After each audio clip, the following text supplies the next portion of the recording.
ভাইয়া দেখো না, তুমি যে পিয়ানো আপুকে বাসায় নিয়ে আসছিলা, তাকে নিয়ে তো ফেসবুকের কয়েকটা ম্যাট্রিমনিতে লিখেছে। সে তো একটা ফ্রড ভাইয়া। বিয়ের নাম করে অনেক ছেলেদের কাছ থেকে টাকা পয়সা নিয়ে পালিয়েছে। ভাগ্যিস তুমি অল্পের মধ্যে বেঁচে গেছো, তোমার কাছ থেকে কোনো কিছু নিতে পারেনি। ভাবা যায় এত সুন্দর একটা সুইট মেয়ে কত ছেলেদের কাছ থেকে টাকা পয়সা খেয়েছে। আচ্ছা, আমার ছেলেটার সাথে সবসময় এরকম হয় কেন? ও কি জীবনে সুখী হতে পারবে না? ছেলেটা বিয়ে করবে না, বিয়ে করবে না বলছিল।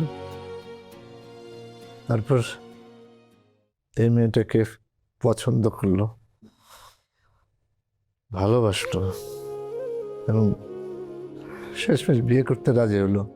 তারপর আমার ছেলেটার কপালে এমন ঘটনা ঘটলো। হ্যালো, কি করবে? আফসোস। যা হওয়ার হয়েছে। আমি এখন একটা ভালো মেয়ে দেখে আমার ছেলের বিয়ে ঠিক করব। কি শুরু করেছো তোমরা? মেয়ে দেখা, বিয়ে, এগুলো ছাড়া কি দুনিয়াতে আর কোনো কাজ নেই? প্লিজ বাবা, তুই অমত করিস না। আমি কিছুই করব না। আমি মেয়েও দেখবো না, আমি বিয়েও করব না।